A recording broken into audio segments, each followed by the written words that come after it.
Hey guys, welcome to the Men's Room interview series. I'm your host, Mark Sparks, and today our guest is Johnny Soporno. Johnny, pleasure to have you in the Men's Room, man. Thank you, Mark. I'm excited to have you here. I'm actually thrilled to be here. I've seen some of your shows. I like the theme, I like the concept, and I like what you're trying to help. I like that you're trying to help the community and help guys out, because my God, there are an awful lot of guys out there with their heads so far up there. Well, You say you like the concept, and you talk about concepts, and one of your central, concepts is the seductive reasoning paradigm. yes, that's, Let's just get into that. in essence, it's critically important for a person to be able to do the things that I do and to have the kind of, for lack of a better word, game that I have, that they really come to comfort with this model. And when they truly come to comfort with it, it becomes really easy to explain, and it will be bought into by anybody. Grandma, your kid's sister, everybody. Because it's obvious and true. Okay. However, it's radical departure from what most people are raised with. So they need to accept certain fundamentally different things. And the way to make sure this is done is by framing it confidently and letting your audience come back with the contentious words. And I'll explain that as I go through, but to make it very simple, we live in a society in which men are raised to believe they aren't good enough for women. In our society, men are raised to believe that they should never belong to any club that would have them as a member.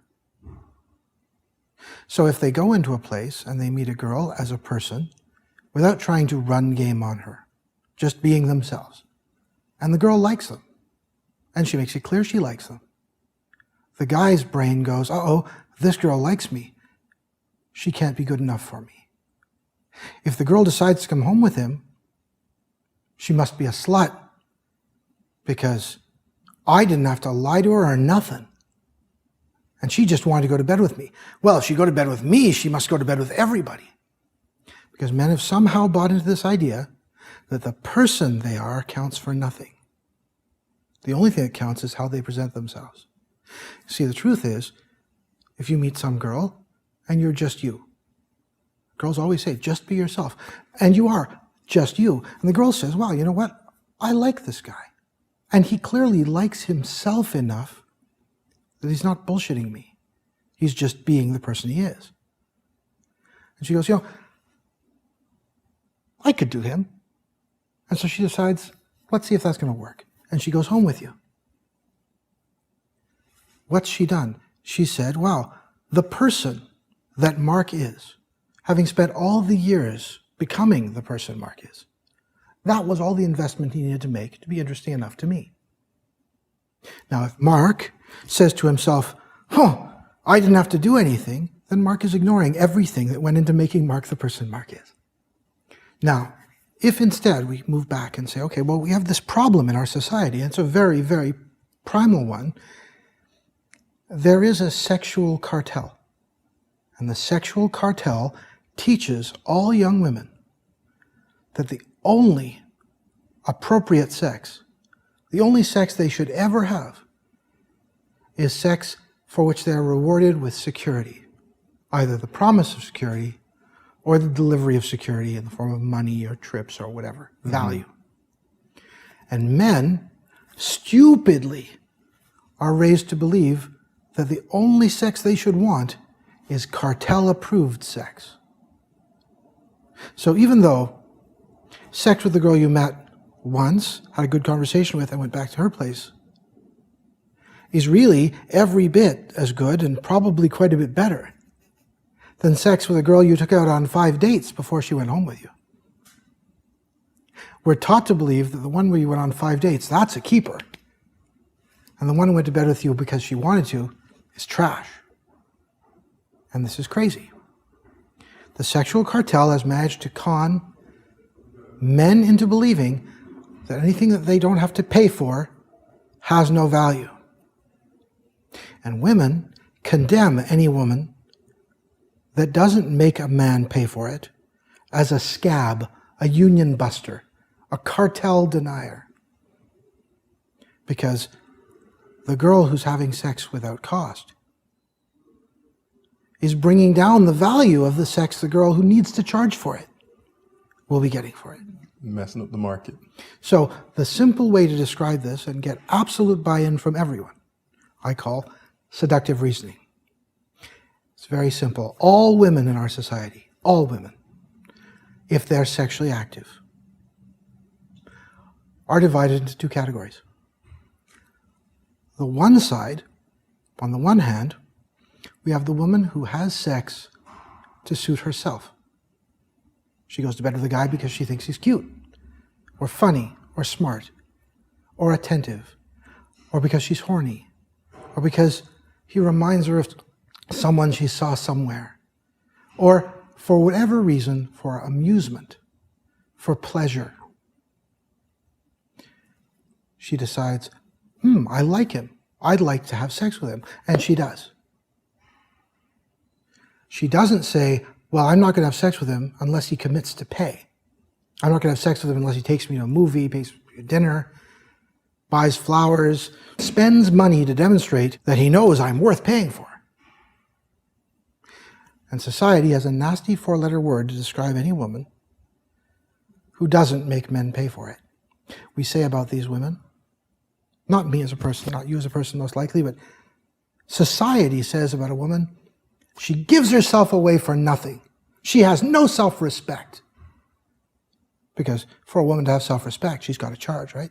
So if she gives herself away for nothing, we have a nasty four-letter word. Now, it's very important you get the people in your audience, particularly women, to tell you the word, and the word will be slut.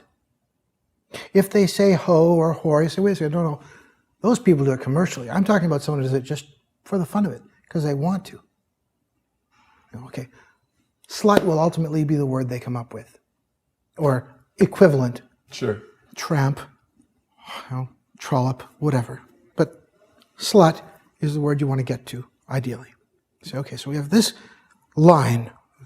On this side, we have the ones who do it for their own purposes. We call them sluts. They give themselves away for nothing, therefore have no self-respect. Now we have the other side of the line. Those who would never give themselves away for nothing, they always charge for it. And we have a nasty word to describe a woman who charges for it too. Okay? Now it might be hooker, prostitute, whore, whatever. You make sure your audience gives you this word before you use it. Because if you use the word, you say, oh, all women are sluts or whores, then you're going to get drinks thrown in your face and people walking away from you. But if you stage this properly, they will recognize that that's the way society defines women. It's a wonderful double bind. Damned if you do, damned if you don't. Must be great to be a girl, huh? So, women are raised by their parents to follow this rule. Now, on the whore side, there are two grades. There's low status whore. We call her a hoe. Cute. The hoe is a girl who says, well, he promised to take me to Tahiti, or he said he's going to take me skiing in Aspen, or he took me on this trip, or he bought me a coat, or he paid my rent, or he got my kids into a better school, he did my taxes. As long as there's some direct payment, she knows as long as she's putting out, she's bringing in. So it might be as simple as the promise. I'm going to be with you forever. I'm going to love you forever. She says, okay, good. Now I've got what I need, that promise of security, so I can now have sex with this person. Now, the low status hoe could also just be something like, give me $300, do you in the back of your car. Whatever. Right. Works out to the same thing. But low status whores are still not given anywhere near as rough a ride as sluts. And then there are high status whores. The high status whore offers her sexuality for an exorbitant price. She says, if you want some of this, you've got to commit to support me for the rest of my life and my children, which you'll presume are yours, I suppose. And this woman, once she makes that transaction, once she signs the contract, she doesn't even have to have sex with the guy. And quite often she won't. And this high status whore is considered to be the pinnacle of appropriateness for women. We have a nasty 4-letter word for that sort of woman too. We call her a wife. Now you can walk through this model with your own mother, with your aunts, with anyone in groups or individually. Some of them will say, oh no, but what about love? What about this? Hear them out. They've already recognized the truth of what I'm saying, and they'll recognize what you've said too. Society is the villain here. We've been raised to believe that a woman who makes up her own mind, who does what she wants for her own reasons, is a villain. Unwashed, unworthy, carries disease or whatever. Whereas a woman who will at least make a man pay, well, at least she has self-respect. Now, interesting. Mommy tells her daughters, mustn't be a slut, honey. Don't be a slut. You mustn't have a bad reputation. If you get a bad reputation, men will believe they can use you. And being used is the worst sensation in the world. And this is fair. Feeling used is a tremendously bad sensation, whether it's a guy who spent a bunch of money trying to impress a girl, get into her pants, and he doesn't get anywhere. He feels used. Or a guy who's married a woman and discovers that the child that he's been raising as his own isn't related to him by blood. He'll feel used.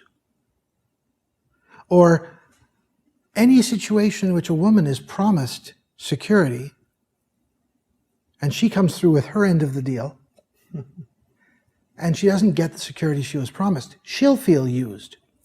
Take a girl home, go to bed with her, don't call her the next day, she feels used. No one wants to feel used, male or female. This is a case of poor expectation management. It's critically important that both sides know what they can expect. And this is where good communication comes in handy. Right. Now, I'm going to return to that in a minute, but I'd like to come back to what I was saying before. Okay. We have uniform distress over people's being sluts. Mommy says, if you give away the milk, no one will buy the cow. Which is her way of saying, don't forget, honey, I raised you to be a whore. And that's an interesting take. And why do you say that? Well, in essence, Mommy has bought into the notion that the only way that society is going to consider the daughter to have any value is if she's not on the slut side of the line. And the other side of the line is I only have sex for value. I only have sex for payment because my punani is the source of all value for me. And that's the way women have been raised. And it's vile. It's insane. And tremendously anti-female. But even feminists will try and defend that position because they haven't thought it through. So when you actually stop and think about it, you go, okay, Mommy says, don't be a slut. Why? Mommy hates sluts. Sluts are Mommy's greatest fear. If Daddy is having sex with some hoe, his secretary, or someone who's trying to move up in the corporate ladder, or someone that he's paying in some way, some girl he's dating and buying things for, some mistress, Mommy knows it's cheaper to keep her. She's not really worried he's going to leave. As long as he's subtle, as long as he's respectful, she'll let it slide. She'll be mad. She'll treat him with nasty passive-aggressive behaviors, but she'll accept it. If Daddy is going to bed with the girl who babysat for us a couple of years ago when she was putting herself through college, who has a crush on Daddy, who's having sex with him for nothing, that's a value proposition Mommy can't argue with. She can't compete because Daddy knows that no other man is going to look down his nose at him for leaving an unhappy wife and children to go after some woman who wants to have sex with him because she loves him or adores him. The slut. In this case. So, Mommy knows sluts cannot be allowed. They're terrible. Now, Daddy, having bought into this idea that anything he doesn't pay for isn't got any value, he's been raised to believe that the only reason he knows his kids are his own is because his wife is a good girl. She didn't put out till the 4th date. And hell, she practically never had sex with him after that. So, when Daddy looks at his son, he says, don't hook up with a slut, son. It may seem fun, But you can never trust her. Because after all, any woman who decides to go to bed with you, you, must clearly have something wrong with her. Daddy is saying, in essence, you don't want to be with a slut, because if a girl doesn't have a high enough self-regard as to charge you, then she can't be any good. Crazy. And then we have Daddy telling his daughter, oh, don't hook up with Gary. He just wants to get into your pants. Wait for Kevin over here. He's got a good job and a nice place, and he's going to take care of you and provide for you and your kids. Because don't forget, honey, I raised you to be a whore. Right. Now, all this stuff being what it is, we recognize we've built a society around the idea that men are supposed to own women and women are supposed to accept that. Because when a woman is a man's possession, he's responsible for making sure she's taken care of. Women crave security as a fundamental thing. Men crave approval. I want to go back to something we started out with is value. And guys having value on themselves or being programmed for lack of value in themselves. And this whole, if she sleeps with me, then she can't be good enough. Then she can't be good enough. Well, why? Well, because I'm not good enough. So how do you, a lot of guys will come to you. How do you debunk, mess with that belief, break that belief, rebuild another one, practically? Perfect. So you start from very first principles. You have to ask yourself the important question. If I met a person who was exactly like me in every way except his name was different, would I like him? If the answer isn't, yeah, absolutely, change yourself. When the reflection of you is someone that you'd love to meet, you've become the person you should be. See, the most attractive characteristic anyone can have, I call successfulness. It has nothing to do with the trappings of success as we describe them.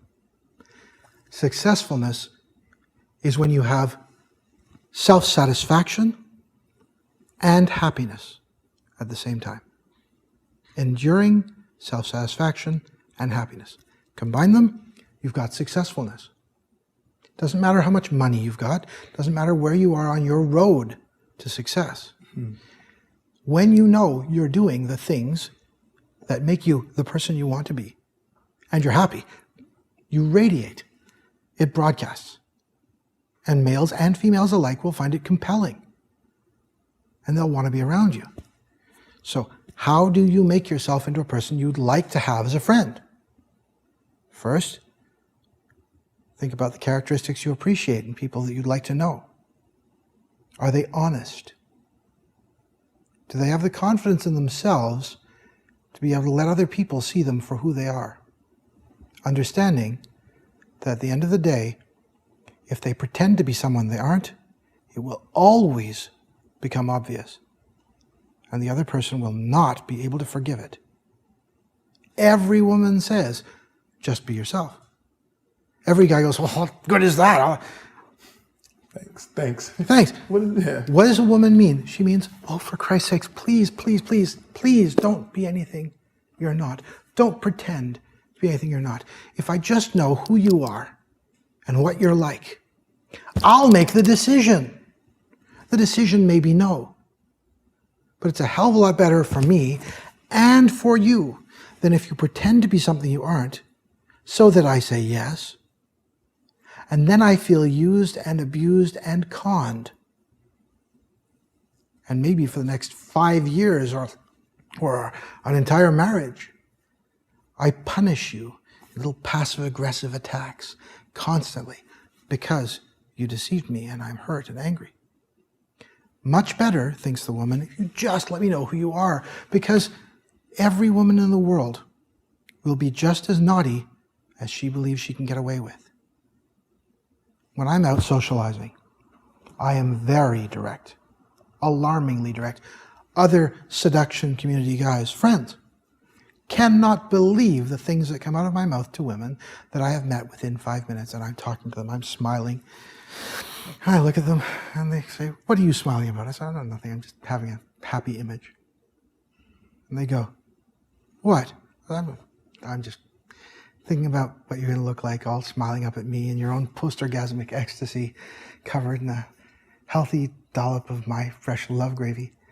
And they go, oh, no guy's ever going to do that.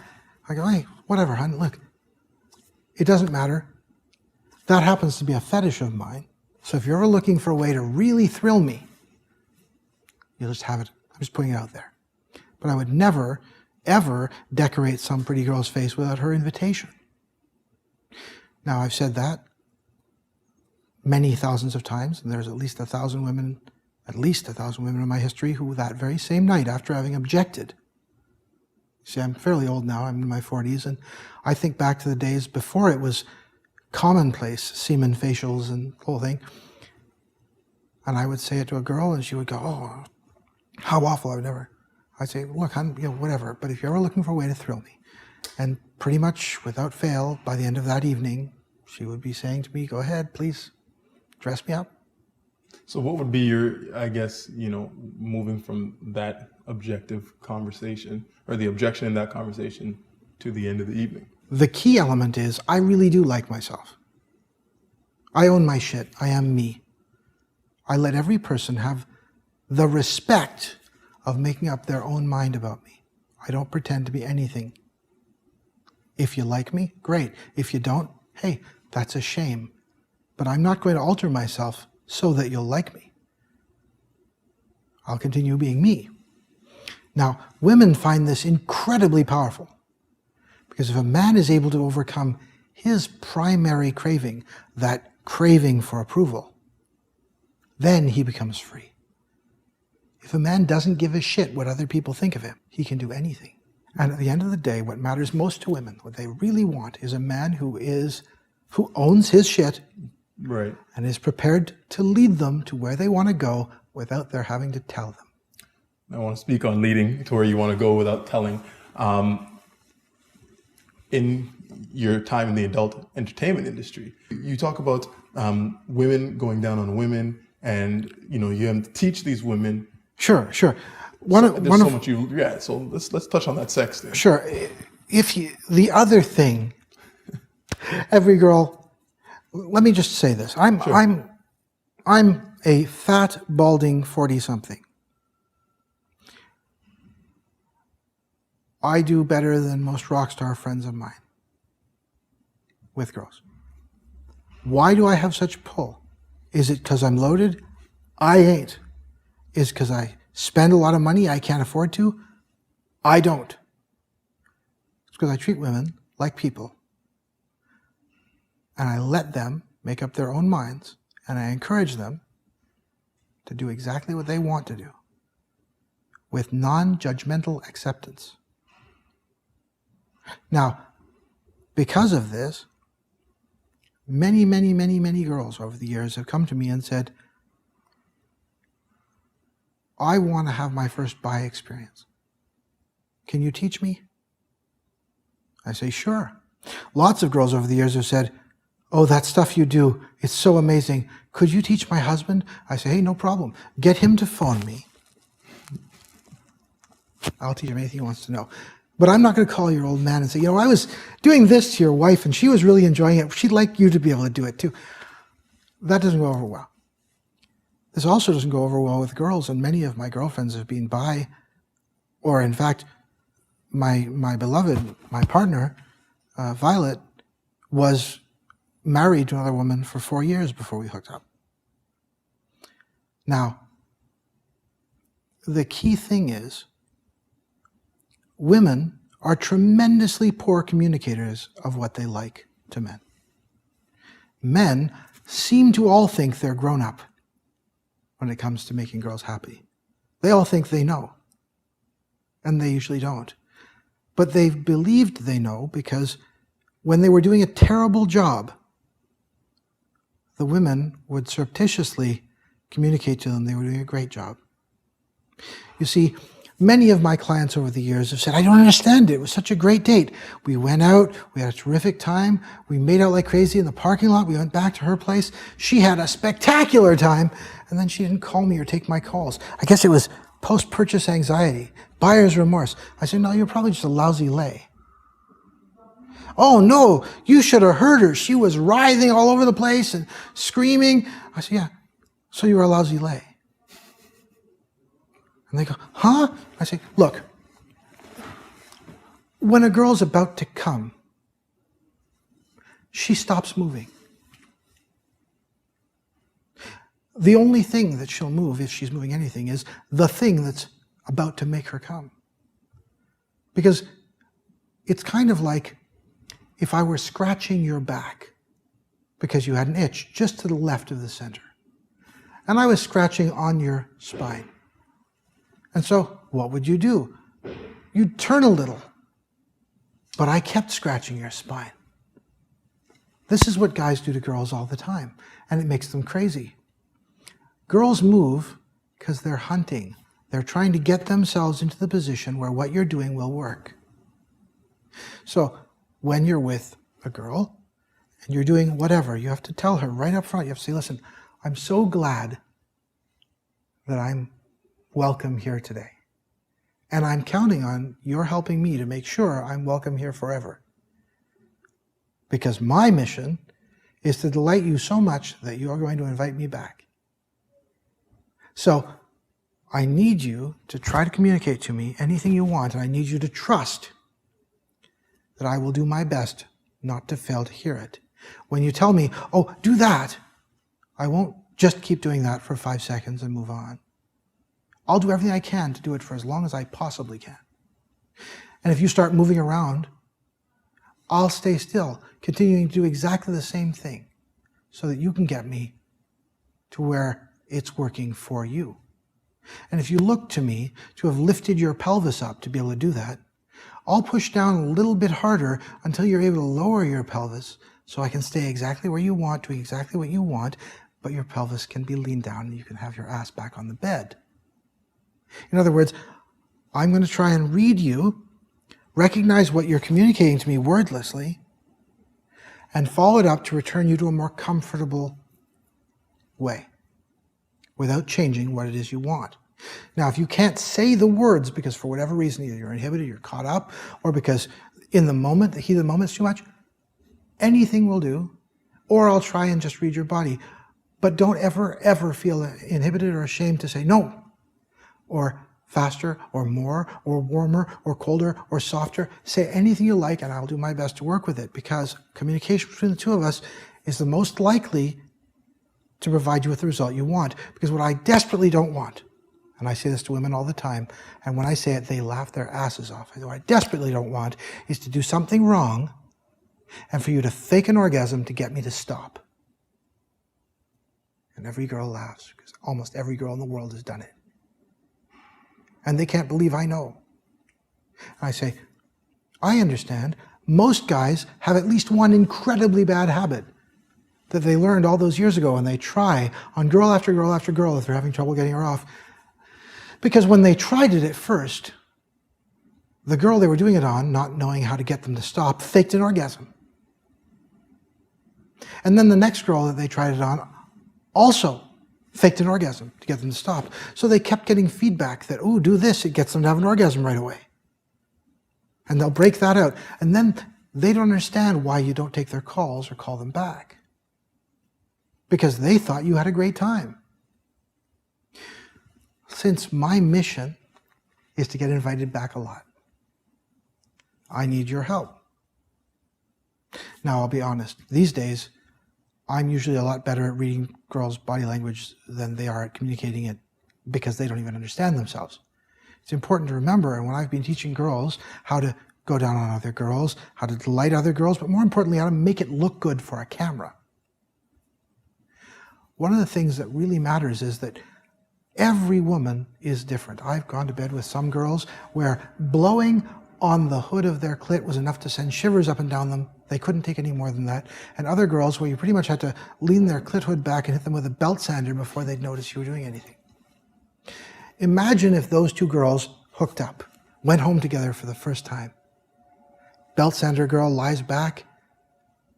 Feather touch girl proceeds to go down on belt sander girl.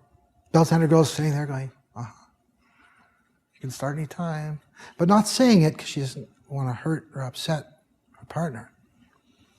So eventually she fakes an orgasm, because this is what society and her culture and her brain has taught her to do. Now she switches around. She proceeds to go down on Featherlight Girl with belt sander enthusiasm. Featherlight Girl is hanging like Sylvester the cat from the chandelier above the bed, trying to get away. This is a very bad situation. Each one of them convinced they should know what to do because they've got one of these. See, guys are incredibly simple. Half a dozen different things at half a dozen different speeds. That covers the whole gamut of stuff that women are expected to know how to do for guys. What guys can do for girls and what girls can do for girls is fantastically more broad, particularly because what a girl enjoys will change, not just from week to week and day to day, but hour to hour and minute to minute. I'm sure you've been to bed with some girls who, at the beginning, if you teethed their nipples, they would have freaked right out because it would have been way too sensitive. And by the time they were having an orgasm, you practically could have chewed those things right off. Because as their hormones change, as their endorphins kick in, their sensitivities change. Mm-hmm. When you start to understand that something you did to your girlfriend yesterday that worked perfectly, today might not work at all, and 2 weeks from now might work perfectly again, and you've got no way to predict it, you start to realize, okay, so kind of like if I were a martial artist, I'd realize that it's not enough to get taught how to throw a punch. Throwing a punch is great, it's not going to help. I need to know how to block, how to manage. And then, even knowing all the things at the first level isn't enough. I need to be taught more advanced things because there'll be more and more complex situations that come up. But ultimately, even if you had bought a book on teach yourself Kung Fu and memorized every move, it would ultimately be useless to you because the very first time you came across someone who was not in the book, everything would fall apart. It's like learning how to play chess from your dad. By the time, after playing and playing and playing, you can beat him, you go out in the real world, you get your ass handed to you by the first guy you play because he wasn't your dad and didn't play by the same things. So you start to realize that just like in martial arts, there's a point at which you need to start sparring with lots of opponents. And by the same token, for both men and women, having lots of partners and caring about their satisfaction makes you a better lover. As a matter of fact, if given the choice between a girl who's had no partners or one partner or 100 partners, I absolutely guarantee you I'll be with that 100 partners girl every single time. Every time. Bear in mind that the tightness of virgins isn't caused because their muscles are very strong. As a matter of fact, if you think about it for a moment, you'll realize you see some guy at the gym curling 40 pounds like this over and over again. You look at his biceps, you say, wow, his biceps sure are loose and weak from use, huh? No. His biceps get stronger and more powerful from use, just in the same way a vagina does. It's all muscle. So, the idea that a person who never uses their muscle will somehow be tighter is crazy. It's just bad propaganda. The truth is, a virgin is tight because usually she's terrified. And every part of her brain is forcing her to be as closed as she can. But when a girl's relaxed and comfortable, just like with anal, when she's relaxed and comfortable, everything goes great. See, with anal sex, in order to make anal sex work for women, the woman has to understand two things. One, it's designed to make her happy. Two, your only interest is delighting her. Ultimately, your interest will be your own delight too, but you're going into this with the intention of delighting her. When she trusts this, she can relax. When she can relax, everything moves easily. Mm-hmm. If she doesn't trust it, if she's afraid, she'll clench up and it will be incredibly painful. So it's critically important to communicate that your intention is her happiness, her pleasure. It's important to remember, recently, the medical community recognized that the G-spot not only exists, but is analogous to the prostate gland. It's the female prostate. And the anterior fornix erogenous, the bottom, if the girl's ass is in your hands, and her clit is up here. Guys, clit's up here. Okay? The back side, the anterior fornix erogenous. Okay? On the upper top here, by great respect to my man Steve P., who taught me not to use these two fingers, which got to be pretty damn exhausting, but these two go forever. Okay? Peter Parker. Exactly. It's not actually a web, it's just long, slimy stuff, but it's great. Okay, now, when a girl is like this, the anal canal runs exactly along line with, for all intents and purposes, the matrix of nerve endings that control the sensations she gets from powerful deep spot and G-spot orgasms.